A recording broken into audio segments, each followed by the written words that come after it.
शनिवार का दिन बहुत खास होता है क्योंकि इस दिन तोड़ने टोटके किए भी जाते हैं और उससे छुटकारा पाने के उपाय भी किए जाते हैं। तो इस दिन आप कैसे सुरक्षित रहें ये मायने रखता है और जब भी कुछ करें अपने अच्छे के लिए करें। तो चलिए जानते हैं। देखिए, सबसे पहली बात तो जब शनिदेव की पीड़ाएं परेशान करती है ना, तो चारों तरफ से परेशानियां आती है, एक के बाद एक आप उलझते चले जाते हैं। और जब शनिदेव अपना रंग दिखाते हैं, रंग रूप, तब क्या होता है? तब पारिवारिक जीवन में मतभेद, माता पिता के स्वास्थ्य पर कष्ट, आपका करियर रोजगार एकदम से खत्म। तो ये है दंडाधिकारी का दंड देने का तरीका। कैसे इनसे बाहर निकले, कैसे उनको मनाएं? तो एक बात हमेशा ही याद रखिए, शनिवार के दिन घर के मुख्य दरवाजे पर आपको गंगा जल तो रोज ही डालना है। गंगा जल नहीं है तो तांबे के किसी पात्र में या मिट्टी के बर्तन में रात में ही जल भरकर रख ले, 2-4 बूंद अपने मुख्य दरवाजे पर हल्का सा डाल दें सुबह सुबह उठकर ही। लेकिन शनिवार के दिन क्या करना है? इसको डालने के बाद घर के मुख्य दरवाजे यानी कि घर से बाहर निकलने के पहले मुख्य दरवाजे पर पानी डाल दें। जैसे कि आप अपने घर के मुख्य दरवाजे की सफाई करवाते होंगे, झाड़ू लगवाते होंगे, धुलवाते होंगे, बहुत तरह की चीज़ें होती है। तो अब आपको शनिवार के दिन क्या करना है? पहले झाड़ू ना लगाकर पहले पानी डालें। अब मान लेते हैं पानी डालने का व्यवस्था नहीं है, तब 2-4 बूंद छींटे डाल दें और फिर सफाई करवाएं। पानी डालने से क्या होता है? जो अतृप्त आत्माएं हैं वो शांत हो जाएंगी, आपकी जीवन की मुश्किलें नहीं परेशान हो करेंगी आपको। तो ये प्रयोग आप जरूर करें। और दूसरी बात, जब आप घर की सफाई करवाते हैं, झाड़ू पोछा लगवाते हैं, तब झाड़ू पोछे वाले पानी में नमक या फिर फिटकरी डालकर ही पोछा लगवाएं। फिटकरी कैसे डालेंगे? डली वाला फिटकरी आता है, आप एक डली ले लें, पोछे के पानी में एक बार घुमा लें या मग में ले लें पानी, उसमें थोड़ा सा घुमा लें, फिटकरी उठाकर रख लें और जो पानी है उसको पोछे के पानी में मिला दें। तो इस तरह से आप उसी पानी से पोछा लगवाएं या फिर एक चुटकी नमक डालकर पोछा लगवाएं।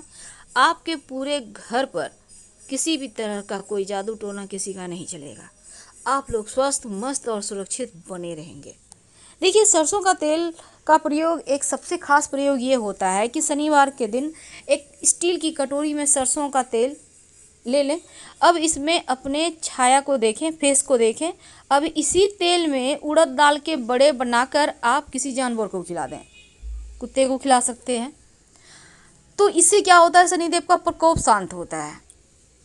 लेकिन अब हर किसी के लिए ये चीज़ संभव नहीं है। तब ऐसे में जब आपके घर में रोटियां बनती है, सबसे पिछला रोटी, अब उस रोटी का ही महत्व है क्योंकि कुत्ते के लिए पिछला रोटी ही निकाला जाता है। इस रोटी पर थोड़ा सा तेल लगा दें और इस रोटी पर संभव हो तो 1 बूंद सरसों का तेल, ज़्यादा नहीं, 1 बूंद उंगली में हल्का सा टच कीजिए, आगे पीछे आप नियम का लगा दें।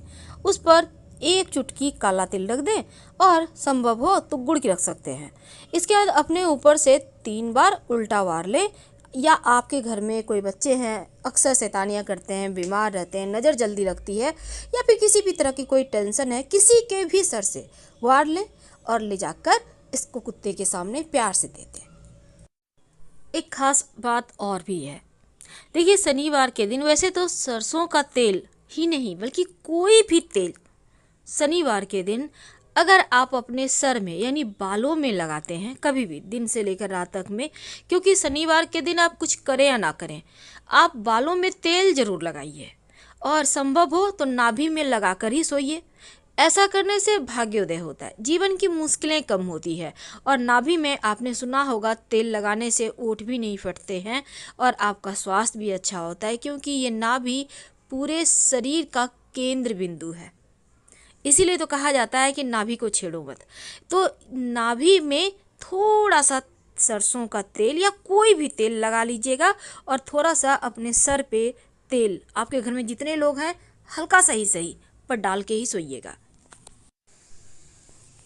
शनिवार के दिन शनिदेव की पूजा होती है, लेकिन इनसे जुड़ी भी एक कथा भी है कि शनिदेव को जब रावण अपने पैरों के नीचे रखता था लंका में, हनुमान जी उनको वहाँ से बंधन से मुक्त कराए थे। तब शनिदेव हनुमान जी को वरदान देते हैं, जो भी मेरी पूजा करने के बाद आपकी पूजा करेगा, उन भक्तों पर हम कभी भी अपनी कुदृष्टि नहीं डालेंगे। इसीलिए शनिवार के दिन जब आप शनिदेव की आराधना करते हैं, तब हनुमान जी की इसके बाद आराधना जरूर करें, क्योंकि तब आप पर कभी शनिदेव कुपित होंगे ही नहीं। कैसे उनकी पूजा करेंगे? बहुत सिंपल है।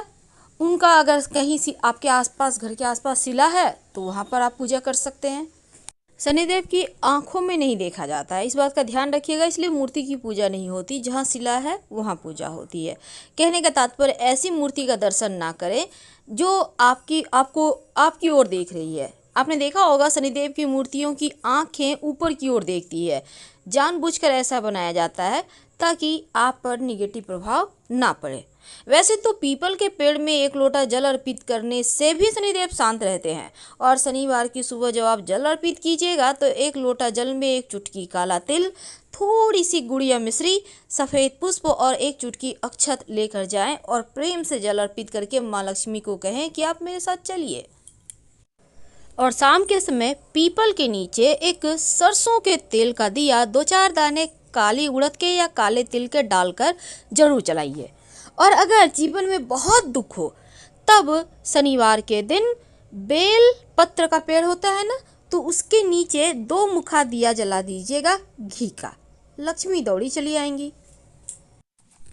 वैसे एक और बात याद रखिएगा, जब भी शनिदेव की पूजा करें उसके बाद हनुमान जी की पूजा जरूर करें, नहीं तो आपकी पूजा अधूरी मानी जाती है। क्योंकि शनिदेव के अशुभ प्रभावों से व्यक्ति को जीवन में कई तरह की समस्याओं का सामना करना पड़ता है। और शनिदेव के अशुभ प्रभावों से बचने के लिए शनिवार के दिन हनुमान जी की पूजा जरूर करना चाहिए, ताकि आपके जीवन के दुर्भाग्य से आप बाहर निकल पाएँ। हनुमान जी के भक्तों पर शनिदेव अशुभ प्रभाव नहीं देते। तो इस तरह से आप शनिवार की शाम जीवन के कष्टों को दूर करने के लिए शनिदेव के शरण में आ सकते हैं। लेकिन आज हम आपके साथ एक खास प्रयोग के बारे में बताएंगे। देखिए, अगर नौकरी रोजगार में समस्या है, तो ब्राउन चना होता है ना, उसको आप शुक्रवार की रात भिगो लें पानी में, और शनिवार की सुबह उसको सिर्फ सरसों के तेल में हल्का सा कढ़ाई में गरम कर ले। उसमें तेल मसाला कुछ भी नहीं डालना, नमक भी नहीं डालना, और इसको आप थोड़ा ठंडा होने के बाद किसी भी जानवर को खिला दें। नौकरी रोजगार की समस्या दूर हो जाएगी। तो सरसों तेल वो कौन से अंग हैं जहां आपको लगाना ही चाहिए? पहला तो हर कोई को पता है कि नाभि में लगाने से ओट नहीं पड़ते, पर लगाएंगे कब? आप सुबह भी लगा सकते हैं, रात में सोने के पहले भी लगा सकते हैं। ज़्यादा नहीं, 2 बूंद लगा लीजिए। ये है पहला। दूसरा है, सरसों का तेल पैर के तलवों में लगाकर मालिश किया जाए तो बहुत अच्छी नींद आती है और थकावट भी दूर होती है। तीसरा, आप सरसों का तेल लगाएंगे अपने पैर के नाखूनों पर, ऐसा करने से आपका स्वास्थ्य अच्छा रहता है। चौथा, आपको ये सरसों का तेल अपने कान के पीछे लगाना है, ताकि आपका मन मस्तिष्क जागृत रहे।